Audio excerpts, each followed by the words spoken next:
Hai, selamat datang ke Engarage. Hari ini kita akan review ringkas berkenaan dengan sistem Engarage by format. Pertama sekali, jika anda belum sign up, boleh sign up for free here. Masukkan nama workshop, email, phone number dan password. Kemudian boleh tekan register. Jika anda dah selesai berkenaan dengan sign up, anda boleh login seperti biasa. Masukkan email, kemudian masukkan password. Okey, sekarang kita dah masuk dalam dashboard Engarage. Dalam sistem ni, ada beberapa fungsi utama untuk bantu urus operasi workshop. Seperti manage, finance, operation, marketing dan report. Sekarang, kita berada di homepage Engarage. Seperti yang kita nampak di sini, kita ada quick action, iaitu boleh terus create booking, create quotation, create invoice, create work order. Kemudian kita boleh nampak keseluruhan total sales, aktiviti harian, total sales dan average mengikut tarikh yang kita akan filter. Kemudian juga di bawah, kita boleh nampak bay yang available. Kemudian kita boleh nampak segala job history kita secara ringkas. Jom kita explore setiap future dalam Engarage. Mari kita buka bahagian manage. First sekali kita ada booking. Dekat sini, kita boleh tengok semua appointment customer yang dah set. Senang untuk kita plan kerja harian dan elakkan clash. Andai kata kalau macam customer walk in, kita boleh terus create booking di sini. Admin dan owner boleh tolong createkan booking. Next, kita boleh pergi ke work order. Yang ini penting. Semua job yang tengah jalan atau dah siap akan ada dekat sini. Kita boleh track progress setiap kereta dari start sampai siap. Seperti yang tuan-puan boleh lihat, kita ada beberapa stage dalam work order kita. Yang pertama created, quoted, in progress, completed, invoice dengan paid. Setiap status ini akan ada timestamp untuk setiap job yang kita buat. Alright, jom kita pergi ke bahagian kalender. Untuk kalender pula, di bahagian view yang lebih jelas, ikut tarikh. Kalau nak tengok schedule harian atau mingguan pun boleh guna yang ni.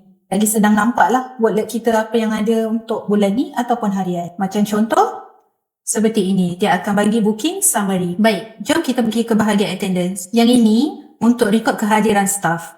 So, owner ataupun admin boleh monitor siapa yang datang kerja, siapa pula yang tengah off time hari itu. Baik, untuk akhir part dalam bahagian manage, iaitu payment request. Untuk payment request ni biasanya untuk request job daripada platform payment. Jadi workshop boleh terima job terus daripada sistem. Untuk makluman, payment request hanya untuk pro plan sahaja. Alright, kita dah settle bahagian manage. Sekarang kita pergi bahagian finance. Bahagian finance, kita ada quotation, invoice, e-invoice, purchase order. Untuk bahagian quotation, dekat sini kita boleh create dan manage quotation untuk customer. Senang nak bagi anggaran harga sebelum start kerja. So, kita pergi dekat sini, tekan, kemudian isikan detail-detail maklumat customer. Yang ada tanda merah adalah compulsory. Baik.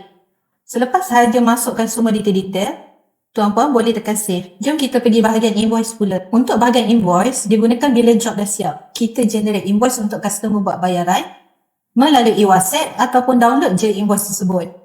Kemudian semua rekod akan disimpan dalam sistem, jadi senang nak track. Jom kita view. Ini adalah dalaman isi-isi invoice. Baik. Untuk e-invoice pula, ini adalah version digital invoice. Sesuai untuk kegunaan yang lebih formal atau ikut keperluan sistem seperti LHDN. Semua boleh buat terus dalam Engarage. Tinggal submit je. Untuk e-invoice akan ada dua version. Satu dalam Plus Plan, satu lagi Pro Plan. Plus Plan dia boleh hantar invoice satu-satu.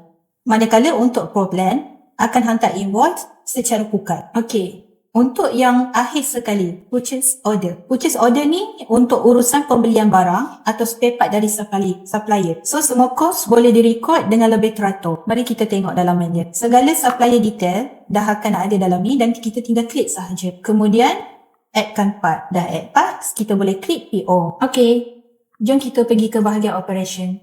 Dekat bahagian operation, ada part and stock, service and task, package, supplier, miscellaneous. First, kita tengok dekat parts and stock. Dekat sini kita boleh manage semua parts termasuk stok yang ada.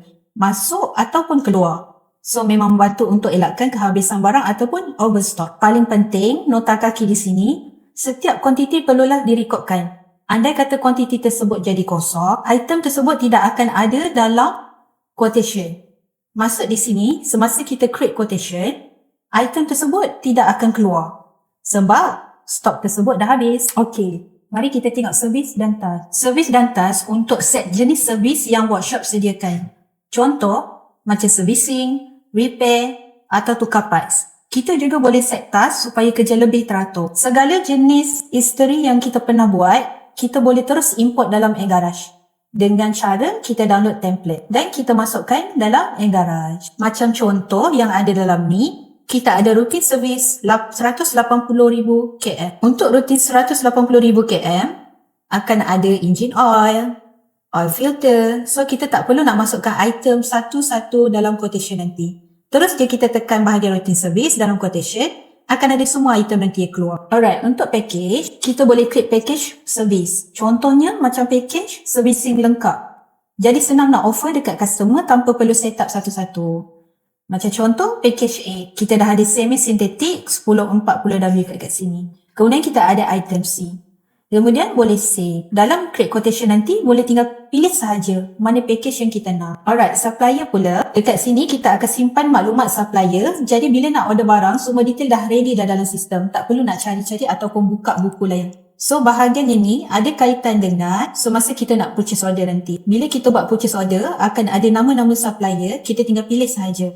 Kemudian add item macam yang saya tunjuk tadi. Yang terakhir dekat bahagian operation ialah miscellaneous. Yang ni untuk tambahan setting atau item lain yang tak termasuk dalam kategori tadi. So kita nak record segala perbelanjaan kita yang keluar. Macam contoh dekat sini seperti penyapu, accessories installation ataupun cleaning service. Alright, mari kita tengok bahagian marketing. Bahagian marketing ada customer, group, WhatsApp blast dengan diskaun. Untuk bahagian customer, sistem Engarage akan record segala detail-detail customer. So, kita boleh lihat macam contoh nama customer, nombor phone customer, total spend, total visit ke workshop berapa kali. So, semua ni kita dah record. Untuk group pula, kita boleh create dekat sini. Kegunaan create group ni adalah untuk kita buat promotion mengikut setiap model kereta ataupun group yang kita nak create. Kalau kita dah create, kita search by name, kemudian kita letak contoh Proton S70. So, kita select customer yang ada Proton S70. Kemudian kita tekan save. Jom, kita tengok WhatsApp Blast pula. Baik, untuk yang group tadi tu adalah kegunaan untuk kita buat WhatsApp Blast. WhatsApp Blast ni kita sediakan seperti untuk buat hebahan broadcast. So, sini kita dah ada template. Tuan-puan tinggal isi sahaja apa details yang kita nak dan untuk sampaikan kepada setiap customer kita. Kemudian kita boleh select group. Ini adalah group-group yang kita create. Kemudian boleh set broadcast. Untuk makluman, setiap satu WhatsApp ataupun satu customer akan ada charge 0.45 sen. Untuk bahagian diskaun, kita boleh create untuk promotion. Macam contoh dekat sini, kita create diskaun. Kita masukkan title, code, kemudian berapa ringgit yang kita nak bagi diskaun ataupun per rate kita boleh bagi daripada start date bila sehingga akhir date. Kemudian kita boleh pilih type. Bila kita dah start create untuk diskaun, semasa kita buat quotation, kita tinggal pilih sahaja package. Macam contoh kita ada Merdeka 5. So bila kita tekan Merdeka 5, dia akan auto tolak dalam RM5. Baik. Dalam sistem Engarage, kita ada sediakan report untuk bahagian business dan job history. Untuk bahagian bisnes, ini adalah view untuk bahagian bisnes. Kita dapat tengok untuk daily target for April, by month lah kiranya. Lepas tu monthly target sama ada kita achieve ataupun tak achieve. Total current sales, business target sales 1 tahun. Dekat sini kita ada list untuk top 10 sales for services. By type lah. Alright. So, ini adalah graph sales per month. Kemudian, kat sini kita ada data result lah untuk monthly sales, part and services. Kemudian, kalau setiap yang daftar untuk branch, kita juga boleh tengok branch sales dekat bahagian ini. Alright. Untuk job history pula, job history, dia lebih kepada work order. Work order, kita nak tengok quotation dia, invoice dia, apa nombor dia, plate number, customer name, contact number, kemudian ada berapa total amount lah. Alright, jom kita explore bahagian account. Untuk account, kita ada setting, power up, credit, subscription. Kemudian, untuk bahagian setting, ini adalah overview yang setiap user Engarage perlu isi. Seperti workshop detail, company detail, operation hour adalah penting lah. Sebab operation hour ni, anda kata kalau macam tuan-puan nak menggunakan attendance, Ini adalah punch in, punch out punya timestamp lah. Kemudian bahagian operation, display board, kita ada link untuk display. Anda kata kalau macam tuan puan ada TV dekat workshop untuk display progress hari tersebut, kereta tersebut di progress yang mana. Tuan puan boleh buka display board link ni dan boleh masukkan special date untuk hari cuti lah. Supaya bila kita hantar booking form, e-booking form. So dekat sini, setiap customer akan nampak bila hari kita akan cuti. Kemudian untuk bahagian staff, ini adalah kegunaan untuk QR attendance. Dekat sini boleh buka untuk QR attendance dan staff boleh scan, punch in, punch out seperti biasa. Dan boleh masukkan nama-nama setiap staff dalam kita punya Engarage. Baik, untuk bahagian finance adalah penting sebab ini adalah segala key untuk kita tengok sales kita, target kita untuk setiap tahun. Ini adalah sales KPI, boleh masukkan nombor-nombor untuk sales KPI. Okey. Ini adalah dokumen format lah untuk invoice dengan quotation. Kalau nak ubah, boleh ubah dekat sini.